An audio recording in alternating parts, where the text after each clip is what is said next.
നജീബ് അപ്രത്യക്ഷമാകുന്നത് എന്താണ് ഒരു നഗരമധ്യത്തിലെ ഒരു ഹോസ്റ്റലിൽ നിന്നാണ്. ഹോസ്റ്റൽ എന്ന് വെച്ചാൽ ഹോസ്റ്റലിൽ തലേദിവസം സ്കഫിൾ ഉണ്ടാകുന്നുണ്ട് ABP-കാരുമായിട്ട്. നജീബിൻ്റെ ലഭ്യമായ അവസാനത്തെ ദൃശ്യം എന്ന് പറഞ്ഞാൽ അങ്ങനെ ഒരു ഓട്ടോയിൽ കയറി പോകുന്നതാണ്.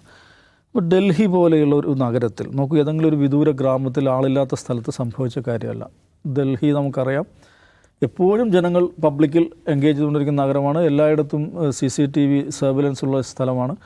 അങ്ങനെയുള്ളൊരു സ്ഥലത്ത് JNU പോലത്തെ അവിടുത്തെ ഒരു പ്രൈം ക്യാമ്പസിൽ നിന്ന് ഒരു പയ്യൻ, ഒരു വിദ്യാർത്ഥിയും ഈ ഓട്ടോയിൽ കയറി പോകുന്നു. പിന്നെ അവനെ ട്രേസ് ചെയ്യാൻ പറ്റുന്നില്ല എന്ന് പറഞ്ഞാൽ അത് മിനിമം ഒരു എന്താണ് ഇൻവെസ്റ്റിഗേഷൻ എന്ന് പറയുന്ന ആ ഒരു കരിയറിൻ്റെ ആ പ്രൊഫഷനെ കുറിച്ച് അറിയുന്ന ആൾക്കത് ഡൈജസ്റ്റ് ചെയ്യാൻ പറ്റില്ല. അതങ്ങനെ പറ്റുക? എവിടെയെങ്കിലും ഒന്ന് അവനൊന്ന് ട്രേസ് ചെയ്യണ്ടേ? അവനെ എവിടെയെങ്കിലും ഒന്ന് അപ്പിയർ ചെയ്തിട്ടുണ്ടാവില്ല, ഏതെങ്കിലും ഒരു ക്യാമറയിൽ അവൻ കുടുങ്ങിയിട്ടുണ്ടാവുമല്ലോ. ഇതിനേക്കാൾ സങ്കീർണമായിട്ടുള്ള എന്തോരം കേസുകൾ, ഇതേക്കാൾ ചെറിയ ലോക്കൽ ഏജൻസികൾ. ഇപ്പോൾ ഇന്നലെ കോഴിക്കോട് മെഡിക്കൽ കോളേജ് പോലീസ് പുറത്തു കൊണ്ടുവന്ന ഒരു ഗംഭീരമായിട്ടുള്ള ഒരു ക്രൈം ഇത് കണ്ടില്ലേ? ഒരു വർഷം മുമ്പ് കാണാതായ ഒരാൾ വയനാട്ടിൽ ഫോറസ്റ്റിൽ കൊന്നു കുഴിച്ചിട്ടിരിക്കുന്ന അവർ കണ്ടെത്തി. എന്ന് വെച്ചാൽ ഒരു മെഡിക്കൽ കോളേജ് പോലീസ് സ്റ്റേഷൻ എന്നൊക്കെ പറഞ്ഞാൽ വലിയ സംവിധാനങ്ങളുള്ള ഒരു ഇതല്ല.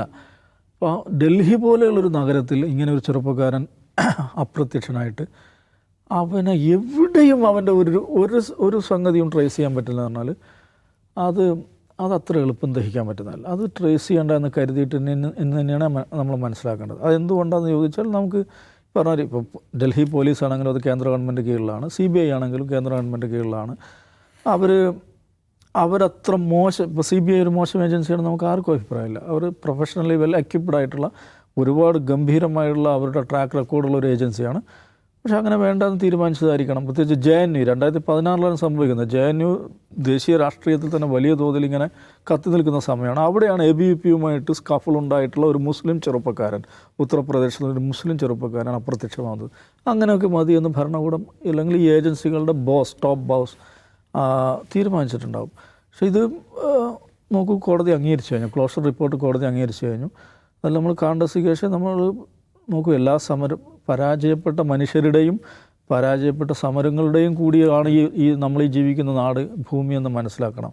ഇതിൽ ഇപ്പോൾ നജീബ് കൊല്ലപ്പെടുകയാണെന്ന് വിചാരിക്കുക, കൊല്ലപ്പെട്ടു എന്ന് വ്യക്തമാവുകയാണെങ്കിൽ അത് ആ ഉമ്മാക്ക് നോക്കൂ, ഒരാൾ കൊല്ലപ്പെടുന്നതും ഒരാൾ ഡിസപ്പിയർ ആവുന്ന തമ്മിൽ ഭയങ്കര വ്യത്യാസമുണ്ട്.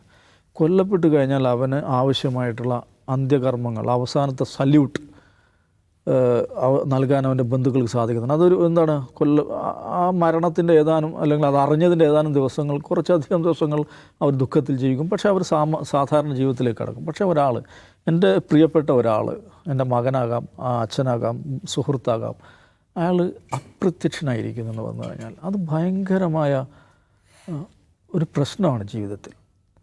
ഇപ്പം നഫീസ അഹമ്മദ് അവരെന്താണ് ഇപ്പോൾ വിചാരിക്കുന്നുണ്ട്? എൻ്റെ മോൻ എവിടെയോ ഇരിപ്പുണ്ട് എന്നല്ലേ? എൻ്റെ വീട് അവൻ എളുപ്പം തിരിച്ചറിയാൻ വേണ്ടി വീട്ടിന് മുമ്പ് ഞാൻ പേരെഴുതി വെച്ചിട്ടുണ്ടെന്ന് ഒരിക്കൽ അദ്ദേഹത്തിൻ്റെ പിതാവ് പറയുന്നുണ്ട്. അപ്പോൾ ഞാൻ പറഞ്ഞു, ഈ മനുഷ്യൻ എവിടെയോ, എൻ്റെ മകൻ എവിടെയോ ജീവിച്ചിരിപ്പുണ്ടാകാം, എവിടെയോ അലയുന്നുണ്ടാകാം, എവിടെയോ പ്രയാസപ്പെട്ട് കഴിയുന്നുണ്ടാകാം എന്നല്ലേ അവർ വിചാരിക്കുന്നുണ്ടാകുക. നോക്കും, ഭരണകൂടങ്ങൾ എപ്പോഴും അതിൻ്റെ എതിരാളികളെ അടിച്ചമർത്താൻ ഉപയോഗിച്ചൊരു ആയുധം കൂടിയാണ് ഫോഴ്സ്ഡ് ഡിസപ്പിയറൻസ്. നമ്മൾ മനസ്സിലാക്കണം, കൊലപാതകങ്ങളെക്കാൾ ഫോഴ്സ്ഡ് ഡിസപ്പിയറൻസ് ആണ് നമ്മുടെ നാട്ടിലുണ്ടായിട്ടുള്ളത്. കശ്മീരിലൊരു സംഘടന ഉണ്ട്, അതറിയോ? Association of mothers of disappeared persons എന്ന് പറഞ്ഞിട്ടൊരു സംഘടനയുണ്ട് കാശ്മീരിൽ. 100 കണക്കിന് ചെറുപ്പക്കാർ അവർ അപ്രത്യക്ഷരായിട്ടുണ്ട്. അവർ കൊല്ലപ്പെട്ടതാണോ? അവർ ജീവിച്ചിരിപ്പുണ്ടോ? അവരേതെങ്കിലും തടങ്കൽ പാളയത്തിലാണോ? അവരെവിടെയെങ്കിലും പിടിച്ചു കെട്ടപ്പെട്ട് നിൽക്കുകയാണോ? ഒന്നും അറിയില്ല. അപ്പോൾ അപ്രത്യക്ഷരായ മനുഷ്യരുടെ അമ്മമാർ എന്ന് പറഞ്ഞാൽ അവരുടെ വേദന അതിഭയങ്കരമാണ്. അത് കൊല്ലപ്പെട്ട മനുഷ്യരുടെ അമ്മമാരെ പോലെ അല്ല അത്. അപ്പോൾ അങ്ങനെ ഒരു സ്ത്രീ, ഒരു ഡിസപ്പിയർഡ് പേഴ്സൺ, അവർ ഒറ്റയ്ക്ക് നിന്ന് അവർ ഇത്രയും ഹോസ്റ്റൈലായുള്ള സിസ്റ്റത്തോട് ഇത്രയും കാലം പൊരുതി നിൽക്കുന്നു, അവരിനിയും പോരാടുന്നു എന്നുള്ളതാണ് നമ്മളെ സംബന്ധിച്ചിടത്തോളം ആവേശം നൽകുന്ന കാര്യം. അത് മനുഷ്യരുടെ ആ ശക്തി, ഒരു എന്താണ് സമരം ചെയ്യുവാനുള്ള, പൊരുതുവാനുള്ള അവരുടെ ഒരു പ്രേരണയെ വീണ്ടും വീണ്ടും ശക്തിപ്പെടുന്ന കാര്യമാണ്. പക്ഷെ എന്നാലും അവരിപ്പോൾ സുപ്രീം കോടതിയിൽ പോകുന്നതാണ് പറഞ്ഞത്. സുപ്രീം കോടതിയിൽ പോയിട്ട് പ്രത്യേകിച്ച് കാര്യമുണ്ടെന്ന് ഞാൻ വിചാരിക്കുന്നില്ല. അപ്പോഴും ഞാൻ മനസ്സിലാക്കുക, നമ്മൾ ജീവിക്കുന്ന ഈ ലോകം എന്ന് പറഞ്ഞാൽ പരാജയപ്പെട്ടവർ കൂടി പണിയെടുത്തുണ്ടാക്കിയതാണ് എന്ന് മനസ്സിലാക്കുക എന്നുള്ളത് മാത്രമേ അതിലുള്ളൂ.